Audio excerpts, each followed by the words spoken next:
Product ಅಲ್ಲಿ NPK ಪ್ರಧಾನ ಪೋಷಕಾಂಶಗಳಾಗಿರ್ತಕ್ಕಂಥ NPK ನಮ್ಮಲ್ಲಿ ಜಾಸ್ತಿ ಪ್ರಮಾಣದಲ್ಲಿ ಇದು ಸಿಗುತ್ತೆ. ಇದನ್ನ ನಾವು ಮಣ್ಣಿಗೆ ನಮ್ಮ ಬೆಳೆಗೆ ಕೊಡೋದ್ರಿಂದ ಮುಖ್ಯವಾಗಿ ಏನಪ್ಪಾ ಅಂದ್ರೆ ಈ ನಮ್ಮ ಬೆಳೆಗಳ ವೃದ್ಧಿ, ಏನು ಬೆಳೆಗಳ ಎಲೆಗಳು ಆಗಿರ್ಬೋದು, ಈ ಎಲೆಗಳು ಸಮೃದ್ಧಿಯಾಗಿ ಬೆಳೆಯೋದಕ್ಕೆ ಇದು ಸಹಾಯ ಮಾಡ್ತತಿ. ಅಂದ್ರೆ ಬೆಳವಣಿಗೆ ಚೆನ್ನಾಗಿರುತ್ತೆ. ಅದಲ್ದಲೆ ಈ ನಾವು ಅಸಿಡಿಕ್ ಸಾಯಿಲ್ ಏನಾರು ಇತ್ತಪ್ಪ ಅಂದ್ರೆ ಅದ್ರೊಳಗೆ ಸಾರಜನಕ ನಾವು ಕೊಡ್ಬೇಕಾಗತ್ತೆ. ಸಾರಜನಕ ಕಡಿಮೆ ಇರುತ್ತಲ್ಲ, ಸಾರಜನಕ ನಾವು ಒದಗಿಸ್ಬೇಕಾಗತಿ, ಪೊಟ್ಯಾಷಿಯಂ ಒದಗಿಸ್ಬೇಕಾಗತಿ. ಈ ನೈಟ್ರೋಜನ್ ಮತ್ತೆ ಇದು ಸಿಗೋದ್ರಿಂದ ನಾವು ಈ NPK ಕಲ್ಚರ್ ಕೊಡೋದ್ರಿಂದ ಈ ಎರಡೂ ಪೋಷಕಾಂಶಗಳ ಅವಶ್ಯಕತೆ ನಮಗೆ ಒದಗಿಸ್ತದೆ. ಆವಾಗ ಈ ಅಸಿಡಿಕ್ ಏನು ಸಾಯಿಲ್ ಇದ್ದ ಅದು ಬೆಳೆ ಬಂದಿರ್ತವೆ, ಅದು ನಮಗೆ ಕಲರ್ ಏನು ಹಳದಿ ಬಣ್ಣಕ್ಕೆ ತಿರುಗಿರ್ತವೆ, ಗಿಣಿ ಹಸುರಿಗೆ ಬಂದ್ಬಿಡ್ತವೆ ಬೆಳೆಗಳು ಇದೆಲ್ಲ ಕೊಟ್ಟಾಗ. ಆ ಒಂದು ಸಾಧನ ನಮ್ದು ಮಲ್ಟಿ ನ್ಯೂಟ್ರಿಯೆಂಟ್ ಅಲ್ಲಿ NPK ಅದರೊಳಗೆ ಇದೆ. ಅದಲ್ದಲೆ ಈ ದ್ವಿತೀಯ ಸಂಶ್ಲೇಷಣಾ ಕ್ರಿಯೆ ಅಂತ ಹೇಳ್ತೀವಿ, ನಮ್ಮ ಎಲ್ಲಾ ಬೆಳೆಗೂ ಅದು ಬಹಳ ಮುಖ್ಯವಾಗಿ ಬೇಕು. ಈ ಫೋಟೋಸಿಂಥಸಿಸ್ ಅಂತ ಏನ್ ಹೇಳ್ತೀವಿ, ದ್ವಿತೀಯ ಸಂಶ್ಲೇಷಣಾ ಕ್ರಿಯೆ, ಈ ಒಂದು ನಾವು NPK ಅಲ್ಲಿ ಪೊಟ್ಯಾಶ್ ಇರೋದ್ರಿಂದ, ಆಮೇಲೆ ಮಿನರಲ್ಸ್ ಇರೋದ್ರಿಂದ, ವಿಟಮಿನ್ ಇರೋದ್ರಿಂದ, ಖನಿಜಗಳು, ಲವಣಗಳು ಇವೆಲ್ಲ ಇರೋದ್ರಿಂದ ಇದೇನ್ ಮಾಡುತ್ತೆ, ಆ ಒಂದು ಕ್ರಿಯೆನ ಬಹಳ ಸರಾಗವಾಗಿ ಮಾಡ್ತದೆ. ಅಂದ್ರೆ ಈಸಿಯಾಗಿ ಮಾಡಿಕೊಡೋದಕ್ಕೆ ಅದು ಒಂದು ಸಹಾಯ ಮಾಡುತ್ತೆ. NPK ಮಲ್ಟಿ ನ್ಯೂಟ್ರಿಯೆಂಟ್ ಅಂತ. ಅದಲ್ದಲೆ ಮಣ್ಣಿನಲ್ಲಿ ನಮ್ಮ ಬೆಳೆಗಳಿಗೆ ಈ ಒಂದು ನಾವು ಕಲ್ಚರ್ ಕೊಡೋದ್ರಿಂದ ಬೇರ್ಗಳು ಬಹಳ ಇಳಿಯೋದಕ್ಕೆ ಸಹಾಯ ಮಾಡುತ್ತೆ. ಮತ್ತು ಮಣ್ಣಿಗೆ, ನಮ್ಮ ಬೆಳೆಗೆ ಮುಖ್ಯವಾಗಿ ಎಂತ ಬೇರುಗಳು ಬೇಕು, ನಿಮ್ಗೆ ಆಲ್ರೆಡಿ ಗೊತ್ತಿರೋ ಹಾಗೆ ಬಿಳಿ ಬೇರುಗಳು ಅಂತ ಹೇಳ್ತೀವಿ. ಬಿಳಿ ಬೇರುಗಳ ಸಂಖ್ಯೆ ಎಷ್ಟು ಚೆನ್ನಾಗಿ ನಮ್ಮ ಭೂಮಿಯಲ್ಲಿ ಬೆಳಿತಾವೋ ಆ ಒಂದು ಬೆಳೆ ಸಮೃದ್ಧಿಯಾಗಿ ಬೆಳೆದು ನಮಗೆ ಇಳುವರಿ ಕೊಡೋದಕ್ಕೆ ಸಹಾಯ ಮಾಡುತ್ತೆ. ಅದಲ್ದಲೆ ಮತ್ತೆ ನಮ್ಮ ಭೂಮಿಗೆ ಬೇಕಾಗಿರ್ತಕ್ಕಂಥ ಈಗೇನ್ ನಾವು ಪೋಷಕಾಂಶಗಳು ಕೊರತೆ ಅಂತ ಹೇಳಿದ್ವಿ, ಆ ಒಂದು ಕೊರತೆನೆಲ್ಲ ನೀಗಿಸ್ಬೇಕಪ್ಪ ಅಂದ್ರೆ ಈ ಒಂದು NPK ಬಹಳ ಮುಖ್ಯವಾಗಿ ನಮಗೆ ಅವಶ್ಯಕತೆ ಇದೆ. ನೆಕ್ಸ್ಟ್ ಅದೇ ರೀತಿಯಾಗಿ micro nutrient, organic micro nutrient ಅಂತ ಇದೆ. ಆರ್ಗ್ಯಾನಿಕ್ ಮೈಕ್ರೋ ನ್ಯೂಟ್ರಿಯೆಂಟ್ ಈಗ ಆಲ್ರೆಡಿ ನಿಮಗೆ ಇದು ಸ್ಕ್ರೀನ್ ಅಲ್ಲಿ ಬರ್ತಾ ಇದೆ.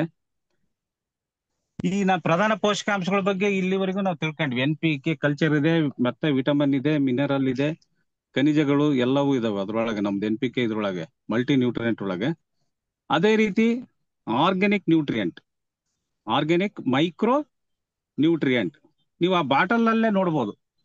ಆ ಬಾಟಲ್ ಅಲ್ಲಿ ನೋಡಿದ್ರೆ ಅದ್ರೊಳಗೆ ನಿಮಗೆ ಮೇಲೆ ಗೊತ್ತಾಗ್ಬಿಡುತ್ತೆ ಇದ್ರೊಳಗೆ ಏನು ಇರ್ಬೋದಪ್ಪ ಅಂತ.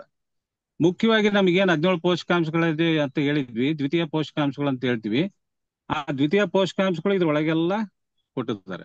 ಮುಖ್ಯವಾಗಿ 5 ಪೋಷಕಾಂಶಗಳು ಇದ್ರೊಳಗೆ ನಮಗೆ ಲಭ್ಯವಾಗಿ ಸಿಗ್ತಾವು. ಈ 5 ಪೋಷಕಾಂಶಗಳು ಯಾವಂದ್ರೆ ನೀವು ಅಲ್ಲಿ ಬಾಟಲ್ನ ತಿರುಗಿಸಿ ನೋಡ್ಬೋದು. ನಾನು ಆಗ್ಲೇ ಹೇಳಿದೆ, ಅಸಿಡಿಕ್ ಇದು ಅಲ್ಕಲೈನ್ ಅಂದ್ರೆ 7ಕ್ಕಿಂತ ಜಾಸ್ತಿ ಇದ್ದಾಗ ನಮ್ಮ ಮಣ್ಣಿನಲ್ಲಿ ಕೊರತೆಗಳು ಯಾವ್ಯಾವ ಕಾಣ್ತಾವಂತ ನಿಮ್ಗೆ ಆಲ್ರೆಡಿ ಹೇಳಿದೆ. ಯಾವ್ಯಾವ ಕಾಣ್ತವೆ ಇನ್ನೊಂದ್ಸಲ ಹೇಳ್ಬಿಡ್ತೀನಿ. ಐರನ್ ಅಂದ್ರೆ ಕಬ್ಬಿಣಾಂಶ ನಮಗೆ ಕೊರತೆ ಕಾಣಿಸ್ತದೆ, ಅಂದ್ರೆ ಅದು ಒದಗಿಸಲ್ಲ ಅಲ್ಕಲೈನ್ ಇತ್ತಂದ್ರೆ. ಅದೇ ರೀತಿ ಜಿಂಕು ನಮಗೆ ಒದಗಿಸಲ್ಲ, ಕಾಪರ್ ಒದಗಿಸಲ್ಲ, ಬೋರಾನ್ ಒದಗಿಸಲ್ಲ, ಫಾಸ್ಫರಸ್ನು ಒದಗಿಸಲ್ಲ, ಮತ್ತೆ ಮ್ಯಾಂಗನೀಸ್ನು ಒದಗಿಸಲ್ಲ. ಇಲ್ಲಿ ನೀವು ಮುಖ್ಯವಾದ ಒಂದು ಗಮನ ಹರಿಸ್ಬೇಕಪ್ಪ ಏನಂದ್ರೆ, ನಾನೇನ್ ಇವು ಎಲ್ಲ ನಿಮಗೆ ಅಲ್ಕಲೈನ್ ಸಾಯಿಲ್ ಇರೋದ್ರಿಂದ ಯಾವ್ಯಾವ ಪೋಷಕಾಂಶಗಳು ನಮಗೆ ಸಿಗೋದಿಲ್ವೋ ಆ ಎಲ್ಲಾ ಪೋಷಕಾಂಶಗಳನ್ನ ಇದ್ರೊಳಗೆ ಅಳವಡಿಸಿದ್ದಾರೆ ನಮ್ಮ ಕೈಪೋ ಇಂಡಸ್ಟ್ರೀಸ್ ಲಿಮಿಟೆಡ್ ಅಲ್ಲಿ. ಇದು ಒಂದು ನಮಗೆ ಬಹಳ ಹೆಮ್ಮೆ ವಿಚಾರ. ನನ್ನ ವೈಯಕ್ತಿಕವಾಗಿ ನಾನು ಒಂದು ವಿಚಾರ ಹೇಳೋದೇನಪ್ಪಾ ಅಂದ್ರೆ ನನ್ನ ಒಂದು ಎಕ್ಸ್ಪೀರಿಯನ್ಸ್ ಅಲ್ಲಿ ಸುಮಾರು 25 ವರ್ಷ ನಾವೀಗ ಫೀಲ್ಡ್ ಅಲ್ಲಿ ಇರಕತ್ತಿ, ಬೇರೆ ಬೇರೆ ಕಂಪ್ನಿ ಎಲ್ಲ ನೋಡ್ತಾ ಇದೇವಿ. ಯಾವ ಕಂಪ್ನಿಯಲ್ಲೂ ಈ ಒಂದು 5 ಇರ್ತಕ್ಕಂಥ zinc, boron, manganese, copper, magnesium, ಈ 5 ಪೋಷಕಾಂಶಗಳು ನಮಗೆ ಬಹಳ ಅವಶ್ಯಕತೆ ಇದಾವಲ್ಲ, ಈ 5 ಪೋಷಕಾಂಶಗಳಿರ್ತಕ್ಕಂಥ ಪ್ರಾಡಕ್ಟ್ ನ ನಿಜವಲ್ಲೂ ನಾನು ಒಂದೇ ಇದರಲ್ಲಿ ಎಲ್ಲಿ ನೋಡಿಲ್ಲ. ಇದು ನೋಡಿದಾಗ ನಾನು ಫಸ್ಟ್ ಇದು ನೋಡಿದ್ರೆ ಬಹಳ ಖುಷಿ ಆಯ್ತು. ಇನ್ನೊಂದು ಈ ಪ್ರಾಡಕ್ಟ್ ಬಗ್ಗೆ ನಿಮಗೆ ವಿಶೇಷವಾಗಿ ಹೇಳ್ತೀನಿ. ಈಗ ನಮಗೆ ಅಗ್ರಿಕಲ್ಚರ್ ಡಿಪಾರ್ಟ್ಮೆಂಟ್ ಏನಿದೆ, ಒಂದು ಸರ್ವೆ ಮಾಡುತ್ತೆ ನಮ್ಮ ಇಂಡಿಯಾದಲ್ಲಿ. ಅದು ನಮ್ಮ ಸೌತ್ ಭಾಗದಲ್ಲಿ ಯಾವ್ಯಾವ ಬರ್ತವೆ ರಾಜ್ಯಗಳು? ನಮ್ಮ ಕರ್ನಾಟಕ ಬರುತ್ತೆ, ಮಹಾರಾಷ್ಟ್ರ ಬರುತ್ತೆ, ಆಂಧ್ರ ಪ್ರದೇಶ, ತಮಿಳ್ನಾಡು, ಕೇರಳ. ಈ ರೀತಿ ಏನ್ ನಮ್ಮ ಸೌತ್ ಭಾಗದಲ್ಲಿ ಇರ್ತಕ್ಕಂಥ ಒಂದು ಭೂಮಿಯಲ್ಲಿ, ಆ ಭೂಮಿಯಲ್ಲಿ ಪ್ರತಿ ಒಂದು ರಾಜ್ಯದಲ್ಲಿ ಒಂದೊಂದು ಕೊರತೆಗಳು ಎದ್ದಕ್ ಕಾಣ್ತದವು. ಅಂದ್ರೆ ನಮ್ಮ ಅಗ್ರಿಕಲ್ಚರ್ ಇದ್ರೊಳಗೆ ಸರ್ವೆ ಮಾಡಿದ ಪ್ರಕಾರ, ಅದರಲ್ಲಿ ಮೇಜರ್ ಆಗಿ ನಮ್ಮ ಕರ್ನಾಟಕದಲ್ಲಿ ಈ ಒಂದು ಅಲ್ಕಲೈನ್ ಸಾಯಿಲ್ ಜಾಸ್ತಿ ಇದೆ. ಹಾಗಾಗಿ ನಮ್ಮ ಮಣ್ಣಿಗೆ ಬೋರಾನ್ ಅವಶ್ಯಕತೆ, ಮತ್ತೆ ಕಬ್ಬಿಣದ ಅವಶ್ಯಕತೆ, ಮ್ಯಾಂಗನೀಸ್ ಅವಶ್ಯಕತೆ, ಮತ್ತೆ ಮೆಗ್ನೀಷಿಯಂ ಅವಶ್ಯಕತೆ, ಕಾಪರ್ದು, ಈ ಮೇಜರ್ 5 ಒಂದು ಏನು ಸತ್ವಗಳು ಬೇಕಾಗಿದಾವೋ ಅವು ನಮಗೆ ಮುಖ್ಯವಾಗಿ ಬೇಕಾಗಿದ್ವು, ಅದು ಎಕ್ಸ್ಪೆಷಲಿ ನಮ್ಮ ಕರ್ನಾಟಕಕ್ಕೆ. ಆ ಒಂದು ಇರೋದ್ರಿಂದ ಏನಾದ್ರು ರೆಕಮೆಂಡ್ ಮಾಡಿರೋದ್ರಿಂದ ನಮ್ಮ ಕರ್ನಾಟಕ ಇದು ಅಗ್ರಿಕಲ್ಚರ್ ಏನ್ ಡಿಪಾರ್ಟ್ಮೆಂಟ್ ಇದೆ, ಅದು ನನಗೆ ಫಸ್ಟ್ ಬಹಳ ತುಂಬಾ ಖುಷಿಯಾಗಿದ್ದು ಅದು ನೋಡಿದಾಗ. ಈ 5 ಎಲಿಮೆಂಟ್ಸ್ ಒಂದೇ ಪ್ರಾಡಕ್ಟ್ ಅಲ್ಲಿ ಇಟ್ಬಿಟ್ಟಿದ್ದಾರೆ, ಇದು ತುಂಬಾ ಖುಷಿ ವಿಚಾರ. ಹಾಗಾಗಿ ನಾವು ರೈತರಿಗೆ ಹೇಳ್ಬೇಕಪ್ಪ ಅಂದ್ರೆ, ಮೊದಲನೇ ಸಲ ನೀವು ಅದನ್ನ ಏನದು ಎಲೆಗಳದ್ದು ನೀವು ಕಲರ್ ನೋಡಿದಾಗ ಅದು ಗೊತ್ತಾಗುತ್ತೆ. ಬೆಳೆಗಳು ಎಲೆಗಳು ಏನು ಬೆಳವಣಿಗೆ ಬಂದಿರ್ತೈತೆ ಆ ಕಲರ್ ಮೇಲೂ ನಾವು ಗೊತ್ತಿಡ್ದು ಈ ಮಣ್ಣು ಈ ರೀತಿ ಇದೆ, ಇದ್ರೊಳಗೆ ಈ ಪೋಷಕಾಂಶಗಳು ಇದೆ ಅಂತ. ಇನ್ನು ಅದನ್ನ ನಾವು ಮಣ್ಣು ಪರೀಕ್ಷೆ ಮಾಡಿದಾಗ ಏನೇನು ಪೋಷಕಾಂಶಗಳು ಕಡಿಮೆ ಇದಾವೆ ಅದನ್ನು ಗೊತ್ತಾಗುತ್ತೆ. ಆಮೇಲೆ ಪಿ ಎಚ್ ಮೀಟರ್ ಅಂತ ಹೇಳಿದ್ರೆ ಅದನ್ನು ನೀವು ಅದನ್ನ ಚೆಕ್ ಮಾಡಿದಾಗ ಈ ಅಸಿಡಿಕ್ ಅಥವಾ ಆಲ್ಕಲೈನ್ ಅನ್ನೋದು ನಿಮಗೆ ಗೊತ್ತಾಗುತ್ತೆ. ಆಗಿದ್ದಾಗ ನೀವು first recommendation soil application recommendation ಮಾಡ್ಬೇಕಪ್ಪ ಅಂದ್ರೆ ಅಗ್ರೋ ಬೂಸ್ಟರ್, ಅಗ್ರೋ ಮ್ಯಾನೂರ್, ಇವತ್ತು ನಾನು ಏನ್ ಹೇಳ್ತಾ ಇದ್ದೀನಿ NPK ಕಲ್ಚರ್, ಇದು ಮ್ಯಾನೂರ್ ಕೊಟ್ರು ಬಳಸಿದ್ರೆ ಇನ್ನೂ ಒಳ್ಳೇದು ಲಿಕ್ವಿಡ್, ಮತ್ತೆ ಆರ್ಗ್ಯಾನಿಕ್ ಮೈಕ್ರೋ ನ್ಯೂಟ್ರಿಯೆಂಟ್. ಇದಿಷ್ಟು ನಾವು ಕೊಟ್ಟಾಗ ಆ ಭಾಗದಲ್ಲಿ ಸಾರಜನಕ ಹೆಚ್ಚಿಗಿದ್ರು ಅದು ಸಮತೋಲನ ಮಾಡುತ್ತೆ, ರಂಜಕ ಜಾಸ್ತಿ ಇದ್ರೂ ಒಂದು ಸಮತೋಲನಕ್ಕೆ ತಗೊಂಬರುತ್ತೆ, ಮತ್ತೆ ಪೊಟ್ಯಾಶು ಈ ರೀತಿ ಇದ್ರೂ ಸಮತೋಲನಕ್ಕೆ ತಗೊಂಬರುತ್ತೆ. ಅದೇ ರೀತಿ ನಮಗೆ ದ್ವಿತೀಯ ಪೋಷಕಾಂಶಗಳು ಇವೆಲ್ಲವೂ ಕಬ್ಬಿಣಾಂಶ ಇರ್ಬೋದು, ಬೋರಾನ್ ಅಂಶ ಇರ್ಬೋದು, ಮ್ಯಾಂಗನೀಸ್ ಇರ್ಬೋದು, ಆಮೇಲೆ ಇನ್ನು ಹಲವಾರು ಪೋಷಕಾಂಶಗಳು ಇವೆಲ್ಲದನ್ನು ಮ್ಯಾನೇಜಿಗೆ ತಗೊಂಬರುತ್ತೆ. ಇನ್ನೊಂದು ಮುಖ್ಯವಾಗಿ ಏನಪ್ಪಾ ಅಂದ್ರೆ, ನಮ್ಮ ಈ ಆರ್ಗ್ಯಾನಿಕ್ ಮೈಕ್ರೋ ನ್ಯೂಟ್ರಿಯೆಂಟ್ ಕೊಡೋದ್ರಿಂದ ಯಾವುದೇ ಬೆಳೆ ಇರಲಿ ಅದು ಪೂರ ಆರೋಗ್ಯವಾಗಿರುತ್ತೆ. ಅಂದ್ರೆ ಆ ಬೆಳೆಗೆ ಅಗತ್ಯವಾಗಿರ್ತಕ್ಕಂಥ ಎಲ್ಲ ಪ್ರಮುಖವಾಗಿರ್ತಕ್ಕಂಥ ಪೋಷಕಾಂಶಗಳು ನಾವು ಕೊಟ್ಟಿರೋದ್ರಿಂದ ಅದು ಆ ಬೆಳೆ ಪೂರ ಆರೋಗ್ಯವಾಗಿರುತ್ತೆ. ಈ ಪೋಷಕಾಂಶಗಳು ಏನದವೆ ಆ ಬೆಳೆಯಲ್ಲಿ ಇರ್ತಕ್ಕಂಥ ಅದು ಏನ್ ನಮಗೆ ಸಹಾಯ ಮಾಡುತ್ತೆ ಅದು ಅಷ್ಟು ನಮಗೆ ಉಪಯೋಗ ಆಗುತ್ತೆ. ಅದೇ ರೀತಿ ಈ ನಮ್ದು ಏನ್ ಬೆಳೆಗಳು ಅದಾವೆ ಎಲ್ಲಾ ಬೆಳೆಗಳು ಇರ್ಬೋದು, ಅದು ಪೂರ ಸಮತೋಲನವಾಗಿ, ಅಂದ್ರೆ ನಾವೀಗೇನು ಪೋಷಕಾಂಶಗಳಂತ ಹೇಳಿದ್ವಿ, ಈ ಈ ಪೋಷಕಾಂಶಗಳದ್ದು ನಮ್ದು ಸಮತೋಲನ ಮಾಡೋದು ಬಹಳ ಇಂಪಾರ್ಟೆಂಟ್. ಈಗ ನಾವು ಬೆಳೆಗೆ ಯಾವುದೇ ಬೆಳೆ ನಾವು ಕೊಟ್ಟಾಗ ಈ ನಾವು 17 ಪೋಷಕಾಂಶಗಳನ್ನ ಸಮತೋಲನ ಮಾಡೋದು ಬಹಳ ಇಂಪಾರ್ಟೆಂಟ್. ಈ ಸಮತೋಲನವಾಗಿರ್ತಕ್ಕಂಥದ್ದನ್ನ ಬ್ಯಾಲೆನ್ಸ್ ಮಾಡುತ್ತೆ ಯಾವುದು ಆರ್ಗ್ಯಾನಿಕ್ ಮೈಕ್ರೋ ನ್ಯೂಟ್ರಿಯೆಂಟ್. ಆಮೇಲೆ ಇದನ್ನ ನಾವು ಈ ಹಣ್ಣಿನ ಬೆಳೆಗಳಾಗಿರ್ಬೋದು, ಮತ್ತೆ ಹೂವಿನ ಬೆಳೆಗಳಾಗಿರ್ಬೋದು, ಮತ್ತೆ ಎನಿ ಬೆಳೆ ನಾವು ಏನ್ ಹೇಳ್ತೀವಪ್ಪ ಅಂದ್ರೆ ಯಾವ್ದಾರ ಬೆಳೆ ಇರ್ಲಿ ಎಲ್ಲಾ ಬೆಳೆಗೂ ಇದನ್ನ ನಾವು ಬಳಸ್ಬೋದು. ಓಕೆನಾ? ಬಣ್ಣಿಗೆ ಅಂತೂ ನಮಗೆಲ್ಲಾ ಪೋಷಕಾಂಶಗಳು ಅವಶ್ಯಕತೆ ಬೇಕೇ ಬೇಕು. ಹಾಗಾಗಿ ಇದನ್ನ ನಾವು ಎಲ್ಲಾ ಬೆಳೆಗೂ ಬಳಸ್ಬೋದು. ಇನ್ನೂ ಒಂದು ವಿಚಾರ ಏನಪ್ಪಾ ಅಂದ್ರೆ, ಈ ಒಂದು ಮಲ್ಟಿ ನ್ಯೂಟ್ರಿಯೆಂಟ್ ಮತ್ತೆ ಆರ್ಗ್ಯಾನಿಕ್ ಮೈಕ್ರೋ ನ್ಯೂಟ್ರಿಯೆಂಟ್ ಇದನ್ನ ನಾವ್ ಎಷ್ಟು ಪ್ರಮಾಣ ಬಳಸ್ಬೇಕು ಅನ್ನೋದು ಒಂದು ಕ್ವಶನ್ ಬರುತ್ತೆ. ಈಗ ಸಾಮಾನ್ಯವಾಗಿ ಈ ನಾನು ನೀರಿಗೆ ಅಂದ್ರೆ 1 ಲೀಟರ್ ನೀರಿಗೆ ಈ 2 ಪ್ರಾಡಕ್ಟ್, ಈಗ ಮಲ್ಟಿ ನ್ಯೂಟ್ರಿಯೆಂಟ್ ಐತಲ್ಲ, 2 ಪ್ರಾಡಕ್ಟ್ 1 ಲೀಟರ್ ನೀರಿಗೆ 2 ರಿಂದ 3 ml ನೀವು ಕೊಡ್ಬೋದು. ಇನ್ನೊಂದ್ಸಲ ರಿಪೀಟ್ ಮಾಡ್ತೀನಿ, 2 ರಿಂದ 3 ml ನೀವು ಇದನ್ನ ಕೊಡ್ಬೋದು. ಅದೇ ರೀತಿ ಆರ್ಗ್ಯಾನಿಕ್ ಮೈಕ್ರೋ ನ್ಯೂಟ್ರಿಯೆಂಟ್ 1 ಲೀಟರ್ ನೀರಿಗೆ 2 ರಿಂದ 3 ml, ಇದು 2 ರಿಂದ 3 ml ಇದನ್ನು ಕೊಡ್ಬೋದು. ಈಗ ನೀವು ಹೆಗಲಿಗೆ ಹಾಕ್ಯಾನ ಕ್ಯಾನ್ಗೆ ಹಾಕ್ಯಾನ ನಾವು ಸ್ಪ್ರೇ ಮಾಡ್ಕೊಂಡು ಡ್ರೆಂಚ್ ಕೊಡ್ತೀವಪ್ಪ ಅಂದ್ರೆ 20 ಲೀಟರ್ ಕ್ಯಾನ್ ಇತ್ತು ಅಂದ್ರೆ ಅಲ್ಲಿಗೆ 50 ml ಇದನ್ನ ರೆಕಮೆಂಡ್ ಮಾಡಿದ್ರೆ ಏನ್ ತೊಂದ್ರೆ ಇಲ್ಲ. 40 ರಿಂದ 50 ml ಒಂದು ಕ್ಯಾನಿಗೆ. ಅದೇ ರೀತಿ ಮಲ್ಟಿ ನ್ಯೂಟ್ರಿಯೆಂಟ್ನು ನೀವು ರೆಕಮೆಂಡ್ ಮಾಡಿದ್ರು ಅದೇನು ತೊಂದರೆ ಇಲ್ಲ. ಈ ರೀತಿ 1 ಲೀಟರ್ ನೀರಿಗೆ 2 ml 2 ರಿಂದ 3 ml ನೀವು ಇದನ್ನ ಕೊಡ್ಬೋದು. ಇನ್ನು ವಿಶೇಷತೆ ಇವೆರಡು ಪ್ರಾಡಕ್ಟ್ ಇದ್ರ ಜೊತೆಗೆ ನಿನ್ನೆ ಹೇಳಿರ್ತಕ್ಕಂಥ ಅಗ್ರೋ ಬೂಸ್ಟ್ರು ಮತ್ತು agro micro manure, organic manure, ಈ 4 ಪ್ರಾಡಕ್ಟ್ ಅನ್ನು ಸಪೋಸ್ ಈಗ ನಾವು ಅಡಿಕೆ ಬೆಳೆ ಕೊಡ್ತಾ ಇದ್ದೀವಿ. ಅಡಿಕೆ ಬೆಳೆಗೆ ಕೊಟ್ಟಾಗ ಈ ಜೂನ್ ಜುಲೈ, ಈಗ ಜುಲೈ ಈಗ ಸ್ಟಾರ್ಟ್ ಆಗ್ತಾ ಇದೆ, ಮಳೆಗಾಲ ಸ್ಟಾರ್ಟ್ ಆಗ್ತಾ ಇದೆ, ಮಳೆ ಬರ್ತಾ ಇದೆ. ನೀವು ಅಡಿಕೆ ಆಗಿರ್ಬೋದು, ಕಬ್ಬು ಆಗಿರ್ಬೋದು, ಅಥವಾ ಬೇರೆ ಬಾಳೆ ಆಗಿರ್ಬೋದು, ಈ ಎಲ್ಲಾ ಬೆಳೆಗೆ ನಾವು ನ್ಯೂಟ್ರಿಯೆಂಟ್ ನ ಒದಗಿಸೋದು ಬಹಳ ಇಂಪಾರ್ಟೆಂಟ್. ಯಾಕಂದ್ರೆ ಏರಳವಾಗಿ ಮಳೆ ಬರ್ತಿರ್ತತೆ, ನಮ್ದು ಪೋಷಕಾಂಶಗಳು ಕೊರತೆಗಳು ಜಾಸ್ತಿ, ಅದ್ರ ಒಳಗ ಕೊಚ್ಕೊಂಡು ಹೋಗಿ ಲವಣಾಂಶಗಳೆಲ್ಲ ಹರಿದು ಹೋಗೋ ಚಾನ್ಸಸ್ ಇರುತ್ತೆ. ಈ ಟೈಮಲ್ಲಿ ನೀವು ಅದನ್ನ ಗಿಡಗಳಿಗೆ ಏನಾದ್ರು ಪಾತಿ ಮಾಡಿಸಿ, ಅಡಿಕೆ ಗಿಡಕ್ಕೆ, ಎಕ್ಸ್ಪೆಷಲಿ ಅಡಿಕೆ ಗಿಡಕ್ಕೆ ಒಂದು 200 ಲೀಟರ್ ನೀರಿಗೆ, ಫಸ್ಟ್ 10 ಲೀಟರ್ ನೀರಿಗೆ ನಾವು ಅಗ್ರೋ ಬೂಸ್ಟರು ಮತ್ತು ಅಗ್ರೋ ಮ್ಯಾನೂರು ಮತ್ತೆ ಮಲ್ಟಿ ನ್ಯೂಟ್ರಿಯೆಂಟು, ಅದ್ರ ಜೊತೆಗೆ ಮೈಕ್ರೋ ನ್ಯೂಟ್ರಿಯೆಂಟ್, ಇದು ಅಷ್ಟು ಆರ್ಗ್ಯಾನಿಕ್ ಮೈಕ್ರೋ ನ್ಯೂಟ್ರಿಯೆಂಟ್ ಇವೆಲ್ಲವೂ ಮಿಕ್ಸ್ ಮಾಡಿ ಒಂದೊಂದು ಗಿಡಕ್ಕೆ 1 ಲೀಟರ್ ನೀವು ಕೊಡ್ಬೇಕಾಗತ್ತೆ. 200 ಲೀಟರ್ ನೀರು ಒಂದೊಂದು ಗಿಡಕ್ಕೆ, ಅಡಿಕೆ ಗಿಡಕ್ಕೆ 1 ಲೀಟರ್ ನೀರು ನೀವು ಲಿಕ್ವಿಡ್ ಮಾಡಿ ಇದು ಕೊಟ್ರಿ ಅಂದ್ರೆ ಒಂದು ಬೇಸಿಕ್ ಅಪ್ಪ. ಈಗ ನಾವು ಡಾಕ್ಟರ್ ಹತ್ರ ಹೋದಾಗ ನಮ್ಗೇನ್ ಚೆಕ್ ಮಾಡ್ತಾರ ಅವರು, ಈ ಒಂದು ಪ್ರಥಮ ಚಿಕಿತ್ಸೆ ಅಂತ ಫಸ್ಟ್ ಏಡ್, ಈ ಒಂದು ನಾವ್ ಇದನ್ನ ಕೊಡ್ಲೇಬೇಕು ಪ್ರತಿ ವರ್ಷ.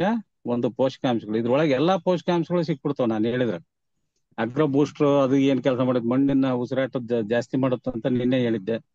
ಅದ್ರ ಜೊತೆಗೆ ಇದು ಈಗ ನಾವು ಮಲ್ಟಿ ನ್ಯೂಟ್ರಿಯೆಂಟ್ ಮತ್ತು ಮೈಕ್ರೋ ನ್ಯೂಟ್ರಿಯೆಂಟ್ ಕೊಡೋದ್ರಿಂದ ನಮ್ಮ ಒಂದು ಪೋಷಕಾಂಶಗಳದ್ದು ಬ್ಯಾಲೆನ್ಸ್ ನ ಸಮ ಮಾಡ್ತತೆ ಅಂತಾನು ಹೇಳಿದೆ. ಹಾಗಾಗಿ ಅಡಿಕೆ ಬೆಳೆಗೆ ನೀವು ಇದನ್ನಿಷ್ಟು ಕಳಿಸಿ 10 ಲೀಟರ್ ನೀರಿಗೆ ಫಸ್ಟ್ ಇದನ್ನ ಚೆನ್ನಾಗಿ ಮಿಕ್ಸ್ ಮಾಡ್ಕೋಬೇಕು. ಅಗ್ರೋ ಬೂಸ್ಟರ್ನು ಚೆನ್ನಾಗಿ ಕರಗ್ತದೆ, ಅದ್ರ ಜೊತೆಗೆ ಅಗ್ರೋ ಮ್ಯಾನೂರು ಚೆನ್ನಾಗಿ ಕರಗ್ತದೆ. ಇವೆರಡೇ ಕರಗೋದು, ಇವೆಲ್ಲ ಲಿಕ್ವಿಡ್ ಅಂಶನೇ ಇರೋದು. ಇವೆರಡನ್ನು ಚೆನ್ನಾಗಿ ಕರಗಿಸ್ಕೊಂಡು ಅಡಿಕೆ ಗಿಡಕ್ಕೆ 1 ಲೀಟರ್. ಅದೇ ರೀತಿ ತೆಂಗಿನ ಬೆಳೆಗೆ ಯಾವ ರೀತಿ ಬಳಸೋದು? ತೆಂಗಿನ ಬೆಳೆ ಏನಪ್ಪಾ ಅಂದ್ರೆ ಬೆಳೆ ವರ್ಷದ ವಾರ್ಷಿಕ ಆದ ನಮಗೆಲ್ಲ ಪೂರ ಕೊಡೋದ್ರಿಂದ ಅದಕ್ಕೆ ನಾವು ನ್ಯೂಟ್ರಿಯೆಂಟ್ಸ್ಗಳನ್ನ ಜಾಸ್ತಿ ಕೊಡಬೇಕಾಗತ್ತೆ. ಅದು ಬಹಳ ಹಸಿವು, ಬಹಳ ಇದು ಕೇಳುತ್ತೆ, ಆಹಾರ ಬಹಳ ಕೇಳುತ್ತೆ. ನಾವು ಆಹಾರ ಎಷ್ಟು ಚೆನ್ನಾಗಿ ಕೊಡ್ತೀವೋ ಅಷ್ಟು ನಮಗೆ ಇಳುವರಿ ಕೊಡುತ್ತೆ.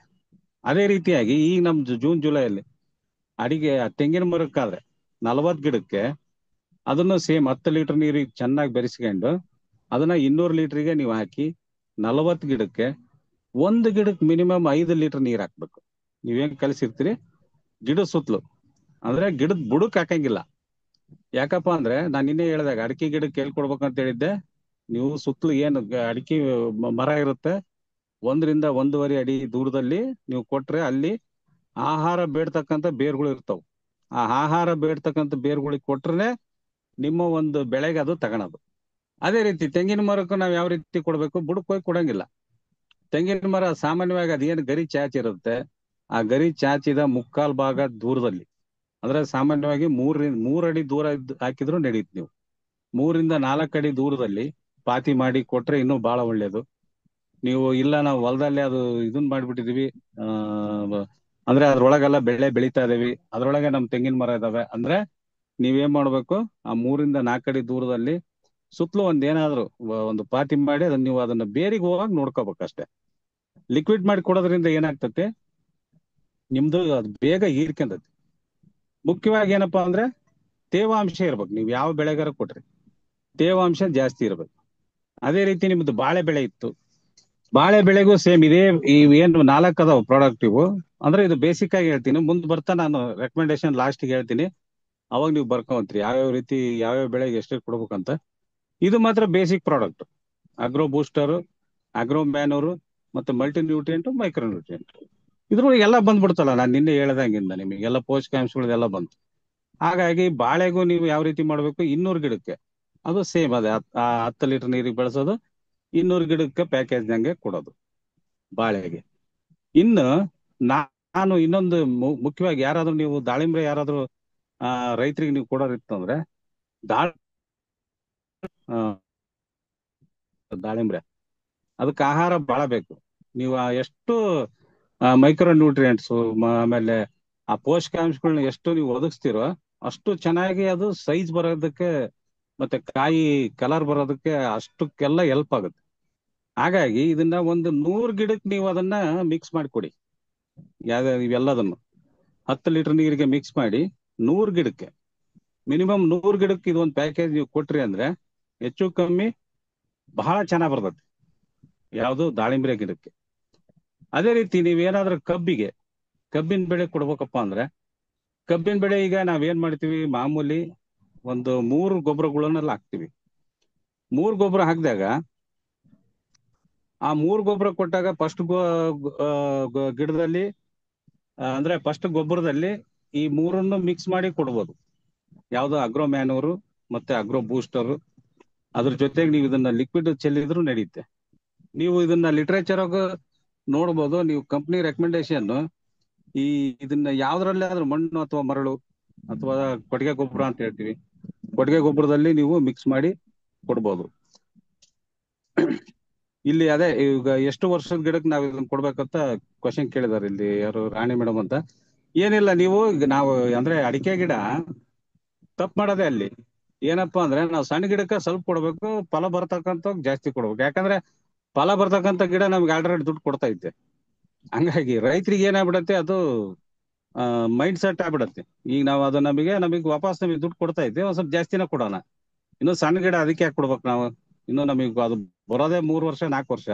ಈಗ ಯಾಕೆ ನೀವು ಹೇಳ್ದಂಗೆಲ್ಲ ನಾವು ಒಂದೊಂದ್ ಗಿಡಕ್ಕೆ 20 ರೂಪಾಯಿ 30 ರೂಪಾಯಿ ಖರ್ಚು ಮಾಡ್ಬೇಕು. ಈ ರೀತಿ ಒಂದು ರೈತರದ್ದು ಇರೋದು ಅದು ತಲೆಯಾಗ. ನೀವು ಹೋಗಿ ಹೇಳ್ದಾಗ ಅದೇ ಹೇಳೋದು, ನೀವೆಲ್ಲ ಹೇಳೋದು ನಾವ್ ಈಗ ಯಾಕೆ ಕೊಡ್ಬೇಕು, ಬೇಡ ನಾವ್ ಹಂಗ ಏನು ಕೊಟ್ಟಿಲ್ಲ. ಬೇಕಾದ್ರೆ ಕೆಲವೊಂದ್ ರೈತರನ್ನೆಲ್ಲ ಹೋಗಿ ಕೇಳ್ರಿ, ಏನ್ ಕೊಟ್ಟಿದ್ರಿ ಅಂದ್ರೆ ಏನು ಕೊಟ್ಟಿಲ್ಲ ಸರ್, ಅದ್ ಹಂಗ ಬೆಳೆದ್ಬಿಟ್ಟ ಸರ್, ಏನು ಕೊಟ್ಟಿಲ್ಲ ಸರ್. ಹಿಂಗ ಏನು ಕೊಟ್ಟಿಲ್ಲ ಅಂದ್ರೆ ಅದು ಇನ್ನು 4 ವರ್ಷಕ್ಕೆ ಬರ್ತಕ್ಕಂಥ ಫಲ 7 ವರ್ಷಕ್ಕೆ ಹೋಗುತ್ತೆ, 8 ವರ್ಷಕ್ಕೆ ಹೋಗುತ್ತೆ. ಬೆಳವಣಿಗೆ ಸರಿ ಇರಲ್ಲ. ಯೂನಿಫಾರ್ಮಿಟಿ ಬೆಳವಣಿಗೆ ಅಂತ ಹೇಳ್ತೀವಿ, ಅಂದ್ರೆ ಸಮನಾಗಿ ಬೆಳಿಬೇಕು. ಆ ಒಂದು ಬೆಳವಣಿಗೆ ನಾವು ಕಾಣೋದಕ್ಕೆ ಸಾಧ್ಯ ಆಗಲ್ಲ.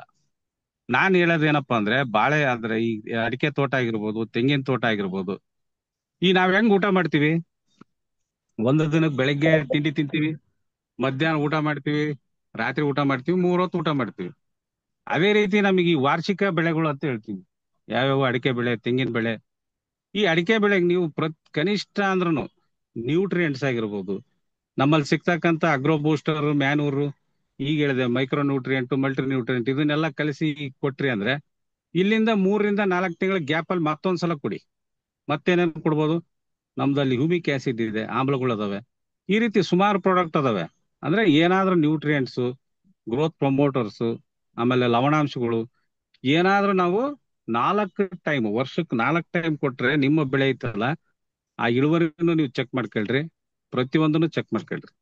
ಆ ರೀತಿ ಬರುತ್ತೆ. ಹಂಗಾಗಿ ಇದು 1 ವರ್ಷದ ಗಿಡ 2 ವರ್ಷದ ಗಿಡ ಅಂತ ಏನಿಲ್ಲ. ಎಷ್ಟೇ ವರ್ಷದ 1ನೇ ವರ್ಷದ ಗಿಡದಿಂದ ನಾನು ಇವತ್ತು ನಿಮಗೆ ಬೇಕಾದ್ರೆ ಬರ್ಕೊಡ್ತೀನಿ. ಯಾರಾದ್ರೂ ಈ ವರ್ಷ ನಾಟಿ ಮಾಡ್ದಾರಿದ್ರೆ ಅಂದ್ರೆ ಗಿಡಗಳು ಹಾಕ್ದಾರಿದ್ರೆ ಅವ್ರಿಗೋಗಿ ಹೇಳ್ರಿ, ಬರ್ದ್ ಕೊಟ್ಟು ಬರ್ರಿ. ನಾನ್ ಹೇಳ್ದಂಗೆ ಕರೆಕ್ಟ್ ಆಗಿ ಕೊಡಿ.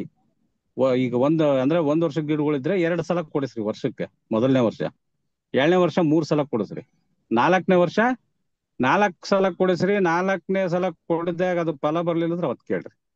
ಯಾಕಂದ್ರೆ ಇದನ್ನ ಲಾಸ್ಟ್ 6 years ಇಂದ ಇದು ನಡೆಸ್ಕೊತ ಬಂದಿವಿ. ಅವ್ರಿಗೆ ರೈತರಿಗೆ ನಾವು ಅದನ್ನ ಬರೆದು ಕೊಟ್ಟಿದೀವಿ.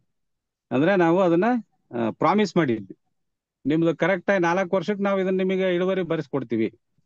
ಯಾಕಂದ್ರೆ ನಮ್ಮ ಕಂಪ್ನಿಲಿ ಅಷ್ಟೊಂದು ತಾಕತ್ ಇರತಕ್ಕಂಥ ಪ್ರಾಡಕ್ಟ್ ಅದಾವೆ. ಅಂದ್ರೆ ಅದನ್ನ ಹೇಳ್ತಕ್ಕಂಥ ವಿಧಾನಗಳು ನಾವು ಎಡಿ ಬಿಡ್ತೀವಿ. ಅಂದ್ರೆ ಸರಿಯಾಗಿ ಪ್ರಾಡಕ್ಟ್ ಬಗ್ಗೆ ಮಾಹಿತಿ ಇರಲ್ಲ. ಈಗ ಏನೋ ನಮಗೆ ಒಂದ್ 2 ಪ್ರಾಡಕ್ಟ್ ಬಗ್ಗೆ ಮಾಹಿತಿ ಇರ್ತೈತಿ. ಆ ಒಂದ್ 2 ಪ್ರಾಡಕ್ಟ್ ಮೊದ್ಲು ತಗೊಂಡ್ಬಿಟ್ರೆ ಸಾಕಪ್ಪ ಅಂತ. ಈಗ ಯಾರ ರೈತರ ಹತ್ರ ಹೋಗ್ಬಿಟ್ರೆ ಏನಾರ ಹೇಳಿ ಒಂದ್ 4 ಹೇಳ್ಬಿಟ್ರೆ ಮತ್ತೆ ಜಾಸ್ತಿ ಆಗುತ್ತೇನೋ ಅಥವಾ ಇದೇ ಆಗುತ್ತೇನೋ ಅಂತ. ಈಗ ನಾವು ಡಾಕ್ಟರ್ ಹತ್ರ ತೋರ್ಸ್ಕೊಳಕ್ ಹೋಗ್ತೀವಿ, ಅಲ್ಲಿ ಏನಾರ ನಾವು ಕನ್ಸೆಷನ್ ಮಾಡಕ್ ಹೋಗ್ತೀವ, ಅಲ್ಲಿ ಏನೂ ಮಾಡಲ್ಲ. ಅವ್ನ್ ಡಾಕ್ಟರ್ ಏನ್ ಬರ್ಕೊಡ್ತಾನ ಅದನ್ನ ಗುಳಿಗೆ ತಗೊಂತೀವಿ, ಎಲ್ಲ ಮಾಡ್ತೀವಿ. ಅದೇ ರೀತಿ ನೀವು ವೈಜ್ಞಾನಿಕವಾಗಿ, ನಾನು ನಿನ್ನೆ ಒಂದು ಹಿಂಡ್ಸ್ ಹೇಳಿದೆ, ವೈಜ್ಞಾನಿಕವಾಗಿ ನೀವು ಅದೊಂದು ಮೀಟರ್, pH ಮೀಟರ್ ಅಂತ ಹೇಳ್ತೀವಲ್ಲ, ನೀವು ಯಾರ್ಯಾರು ಚೆಕ್ ಮಾಡಿರೋ ಗೊತ್ತಿಲ್ಲ. ಈಗ ಅದನ್ನ ಅಮೆಜಾನ್ ಒಳಗೆ, ಫ್ಲಿಪ್ಕಾರ್ಟ್ ಒಳಗೆ ಹೆಚ್ಚು ಕಮ್ಮಿ ಅದು 500-600 ರೂಪಾಯಿಂದ ಹಿಡಿದು 8,000 10,000ವರೆಗೆ ಐತೆ. ಯಾವ್ದಾರ ನಿಮ್ಮ ಇದು ಅನುಸಾರ ಯಾವ್ದಾರ ತಗೊಳ್ರಿ. ಬೆಳಗ್ಗೆ 1-2-3 ಹೇಳಿದ್ರು, ಸರ್ ನಂದು ಡಿಜಿಟಲ್ ಒಂದು ಬುಕ್ ಮಾಡಿದೀನಿ ಅಂತ. ಅದು ಒಳ್ಳೇದು. ನೀವು ಓದಿದಾಗ ಒಂದು ವೈಜ್ಞಾನಿಕ ಪದ್ಧತಿಯಲ್ಲಿ ಅಲ್ಲಿ ರೈತರಿಗೆ ತೋರಿಸಿದ್ರಿ ಅಂದ್ರೆ, ಓ ಇವರಲ್ಲಿ ಏನೋ ಒಂದು ಕ್ವಾಲಿಟಿ ಇದೆ, ನಮ್ಮಲ್ಲಿ ಕ್ವಾಲಿಟಿ ಇರ್ತಕ್ಕಂಥ ಪ್ರಾಡಕ್ಟ್ ಇಟ್ಕೊಂಡು ನಾವು ಸುಮ್ಮನೆ ಹೋಗಿ ಅವ್ರ ಹತ್ರ ಅವ್ರು ತಗೊಳೋರಿಗೂ ತಗೊಳ್ದಂಗೆ ಮಾಡ್ಬಿಟ್ರೆ ಕಷ್ಟ. ಹಾಗಾಗಿ ನೀವು ಫೀಲ್ಡಿಗೆ ಹೋದ್ರೆ ಒಳ್ಳೆ ಕ್ವಾಲಿಟಿ ಆಗಿರುತ್ತೆ. ನಮಗಿಂತ 100 ಪಟ್ಟು ಕ್ವಾಲಿಟಿ ಪ್ರಾಡಕ್ಟ್ ನಮ್ಮ ಹತ್ರ ಅದಾವೆ. ಏನಿದೆ 100 ಪಟ್ಟು ಕ್ವಾಲಿಟಿ ಇರ್ತಕ್ಕಂಥ ಪ್ರಾಡಕ್ಟ್. ಹಾಗಾಗಿ ಒಳ್ಳೆ ಪ್ರಾಡಕ್ಟ್ ಇರೋದ್ರಿಂದ ಸರಿಯಾಗಿ ಅದನ್ನ ತಿಳ್ಕೊಂಡು ಸರಿಯಾಗಿ ನಾವು ಅದು ಕೊಟ್ವಿ ಅಂದ್ರೆ ನಮ್ಮ ಬಿಸ್ನೆಸ್ ಅಲ್ಲಿ ನಾವು ಖಂಡಿತವಾಗಿ ಮುಂದೆ ಬರ್ತೀವಿ. ಈ ವರ್ಷ ನೀವು ಅದೇನು ಇದು ಇರುತ್ತೆ, ಇಲ್ಲಿ ಈಗ ಸ್ಕ್ರೀನ್ ಅಲ್ಲಿ ಬಂತು ನೋಡ್ರಿ, ಪಿ ಎಚ್ ಮೀಟರ್ ಅಂತ ನಮ್ಮ ಸಂಗಮೇಶ್ ಸರ್ ಹಾಕಿದ್ರು. ಅದ್ರೊಳಗೆ ಇದು ಡಿಜಿಟಲ್ ಮೀಟರ್, ಇದು ಡಿಜಿಟಲ್ ಮೀಟರ್. ಫಸ್ಟ್ ಏನ್ ತೋರಿಸ್ತಾ ಇತ್ತು ಅದು 302 ರೂಪಾಯಿ, 795 ರೂಪಾಯಿ ಇದೆ ಅಲ್ಲ, ಇದು ಡಿಜಿಟಲ್ ಅಲ್ಲಿ ನಿಮಗೆ ಸಿಗುತ್ತೆ. ಇದು ಸುಮಾರು ಒಂದು 6 ತಿಂಗಳು 1 ವರ್ಷ ಬರುತ್ತೆ ಇದು ಈ ತರ ಮೀಟರ್ಗಳಿದ್ರೆ. ಇನ್ನೊಂದಿದೆ, ಅದು ಏನಾರ ನೀವು ಇದನ್ ಮಾಡಿದ್ರಿ ಅಂದ್ರೆ ಅದು ಒಂದು ಸಾಮಾನ್ಯ ಒಂದು 3,000 ರೂಪಾಯಿ ಸಿಗುತ್ತೆ. ಅದು ಇತ್ತಂದ್ರೆ ನಿಮ್ಗೆ ಇನ್ನೂ ಒಳ್ಳೇದು. ಸದ್ಯಕ್ಕೆ ನಿಮಗೆ ಇದು ಒಂದು ತಗೊಳ್ಳಿ ಸಾಕು. ಈಗ ಆರ್ಡರ್ ಮಾಡ್ಕೊಂಡ್ರಿ ಇದು 400 ರೂಪಾಯ್ದು 300 ರೂಪಾಯ್ದು ಒಂದು ಆರ್ಡರ್ ಮಾಡ್ಕೊಂಡು ಇಟ್ಕೊಳ್ರಿ. ಅದೊಂದು ಕ್ವಾಲಿಟಿ ಇರುತ್ತೆ. ಇದ್ರೊಳಗೆ ನಿಮಗೆ ಅಸಿಡಿಕ್ ತೋರಿಸ್ತತಿ, ಆಲ್ಕಲೈನ್ ತೋರಿಸ್ತತಿ, ಪಿ ಎಚ್ ಲೆವೆಲ್ ಎಷ್ಟೈತೆ ಅಂತ ನಿಮಗೆ ಕರೆಕ್ಟ್ ಆಗಿ ಇದು ಮಾಡುತ್ತದು. ಅಂದ್ರೆ ನಿಮಗೆ ಅಲ್ಲಿ ಇದ್ರೊಳಗೆ ತೋರಿಸ್ಬಿಡುತ್ತೆ. ಈ ರೀತಿನೂ ಇರುತ್ತೆ. ಈ ಏನಂದ್ರೆ ಒಂದು ಏನೋ ಟೆಕ್ನಿಕಲಿ ಅದಾರೆ ಅನ್ನೋದು ಒಂದು ಇದೇ ಆಗುತ್ತೆ. ಆಮೇಲೆ ನಮ್ಮಲ್ಲಿ ಇರ್ತಕ್ಕಂಥ ಪ್ರಾಡಕ್ಟ್ಗಳ್ನ ಅಂತವೇ ತಾಕತ್ತಿರೋದ್ರಿಂದ ನಾವ್ ಯಾಕೆ ಹೆದರ್ಬೇಕು? ಒಳ್ಳೆ ಕ್ವಾಲಿಟಿ ಅದಾವೆ, ಕ್ವಾಲಿಟಿ ಮುಖಾಂತರನೇ ಹೋಗ್ಬೋದು. ಇನ್ನು ಇದು ಹೊರತುಪಡಿಸಿ ಇನ್ನು ಟೆಕ್ನಾಲಜಿ ಇನ್ನೂ ಜಾಸ್ತಿ ಮುಂದುವರೆದೈತಿ. ಈಗ ಸ್ಯಾಟಲೈಟ್ ಮುಖಾಂತರನು ನಮ್ದು ಏನ್ ಮಣ್ಣಿನ ಪರೀಕ್ಷೆ ಮಾಡೋದು ಒಂದು ಟೆಕ್ನಾಲಜಿ ಮುಂದೆ ಬಂದಿದೆ. ಅದು ಏನಿಲ್ಲ, ಎಕರೆಗೆ ಒಂದು 500 ರೂಪಾಯಿ ತಗೊಂತಾರೆ. ಅದಕ್ಕೆ ಆಲ್ರೆಡಿ ಒಬ್ರು ಯಾರೋ ಇದನ್ ಮಾಡ್ಕೊಂಡಿದ್ದಾರೆ. ಈ ತರ ನಾನು ಹೇಳೋದು ಏನಪ್ಪಾ ಅಂದ್ರೆ, ನೀವು ರೈತರ ಹತ್ರ ಒಂದು ಕ್ವಾಲಿಟಿ ಕೊಟ್ವಿ ಅಂದ್ರೆ ನಮ್ ಪ್ರಾಡಕ್ಟ್ ಯಾಕೆ ಸೇಲ್ ಆಗಲ್ಲ? ಅವ್ರು ಇನ್ನೂ 40 ರೈತರಿಗೆ ಹೇಳಿ ಕೊಡಿಸ್ತಾರೆ. ಹಾಗಾಗಿ ಪ್ರತಿಯೊಂದು ಪ್ರಾಡಕ್ಟ್ ಅನ್ನು ಬಹಳ ಚೆನ್ನಾಗಿ ತಿಳ್ಕೊಳ್ಳಿ. ಈಗ ನಾನು ನಿನ್ನೆ ಹೇಳಿದಾಗಿಂದ ಅಗ್ರೋ ಬೂಸ್ಟರ್ ಮತ್ತೆ ಅಗ್ರೋ ಮ್ಯಾನೂರ್, ಅದ್ರ ಜೊತೆಗೆ ಇವತ್ತು ಹೇಳಿದ್ರಿಂದ ಮಲ್ಟಿ ನ್ಯೂಟ್ರಿಯೆಂಟ್ ಮತ್ತೆ ಮೈಕ್ರೋ ನ್ಯೂಟ್ರಿಯೆಂಟ್, ಇವೆಲ್ಲ ಬೇಸಿಕ್ ಪ್ರಾಡಕ್ಟ್. ಏನ್ ಪೋಷಕಾಂಶಗಳು ಒದಗಿಸ್ತಾವ ಅದನ್ನ ಕರೆಕ್ಟ್ ಆಗಿ ಯಾವ್ಯಾವ ಬೆಳೆಗೆ ಎಷ್ಟೆಷ್ಟು ಬೇಕು ಅಷ್ಟು ಕರೆಕ್ಟ್ ಆಗಿ ಕೊಡಿ. ಏನಾದ್ರೂ ಡೌಟ್ಸ್ ಇದ್ರೆ ನಿಮ್ಮನ್ನ ಯಾರು ಕರ್ಕೊಂಡ್ ಬಂದಿರ್ತಾರೋ ಆ ಒಂದು ಲೀಡ್ರಿಗೆ ಒಂದಲ್ಲ 2 ಸಲ ಕೇಳಿ. ಪ್ರಾಡಕ್ಟ್ ಬಗ್ಗೆ ಇನ್ನೂ ಇವತ್ತು 2ನೇ ದಿನ ಆಗಿರೋದ್ರಿಂದ ಇವತ್ತು ನಿನ್ನೆ 2 ಪ್ರಾಡಕ್ಟ್ ಇವತ್ತು 2 ಪ್ರಾಡಕ್ಟ್ ಬಗ್ಗೆ ನಾವು ನಿಮಗೆ ಸಂಪೂರ್ಣ ಮಾಹಿತಿ ಕೊಟ್ಟಿದೀವಿ. ಇನ್ನು ಇದಲ್ದಲೆ ಯಾವುದೇ ಕಂಪ್ನಿ ಮೀಟಿಂಗ್ ಅರೇಂಜ್ ಮಾಡ್ತಾರಂದ್ರು, ಯಾರೋ ನಿಮ್ಮ ಲೀಡರ್ ಮಾಡ್ತಾರಂದ್ರೆ ಅದನ್ನ ತಪ್ಸಕ್ ಹೋಗ್ಬೇಡಿ. ಪ್ರತಿಯೊಬ್ಬರು ತಿಳ್ಕೊಂಡು ಎಷ್ಟು ತಿಳ್ಕೊಂತೀವ ಅಷ್ಟು ನಿಮಗೆ ಹೆಲ್ಪ್ ಆಗುತ್ತೆ. ಮತ್ತೆ ನಿಮಗೆ ಏನಾದ್ರೂ ಡೌಟ್ಸ್ ಇದ್ರೆ ಇದ್ರ ಬಗ್ಗೆ ಮತ್ತೆ ಡಿಸ್ಕಷನ್ ಮಾಡೋಣ. ಇನ್ನು ಏನಾರ ಇದ್ರೆ ನೀವು ಚಾಟ್ ಮುಖಾಂತರ ತಿಳಿಸಿ, ಅದ್ರ ಬಗ್ಗೆ ನಾನು ಕ್ಲಿಯರ್ ಮಾಡ್ತೀನಿ. ಸರ್.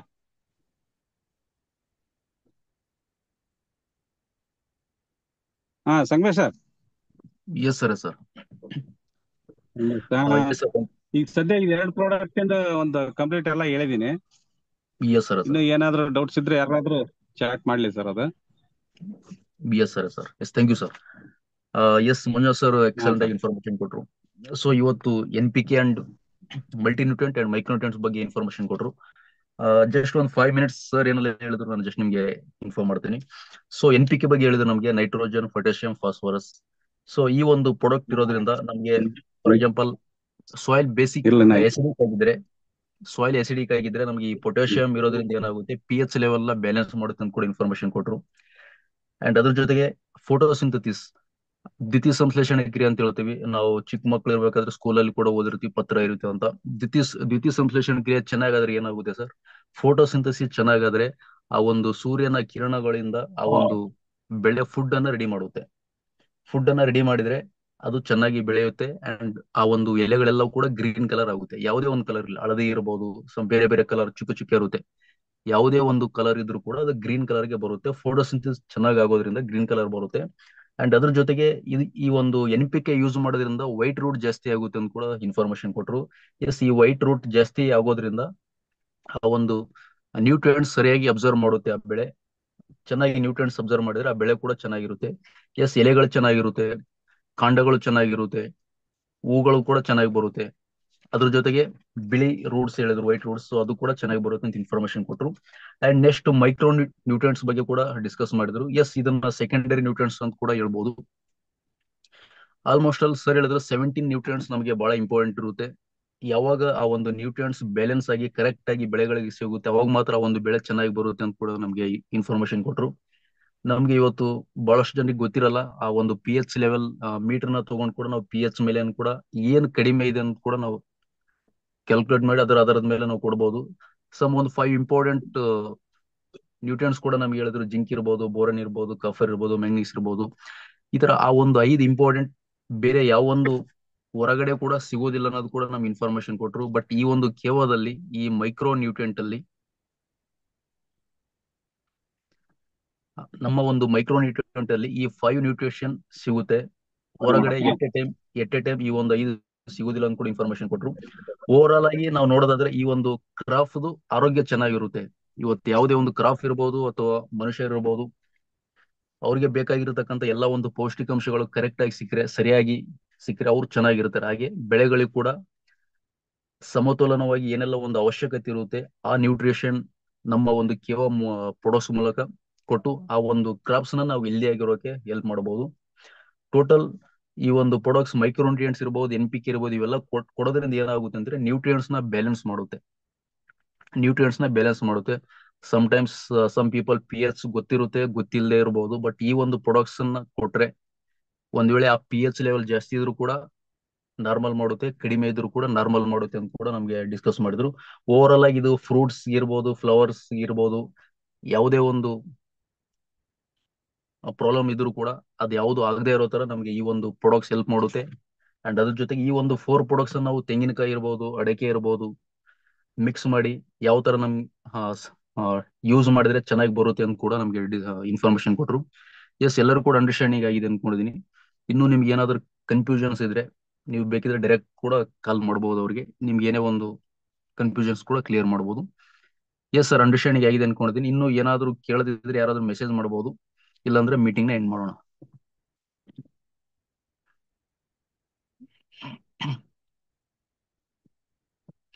ಎಸ್ ಸರ್, ಓಕೆ, ಎಲ್ಲರೂ ಕೂಡ ಅಂಡರ್ಸ್ಟ್ಯಾಂಡಿಂಗ್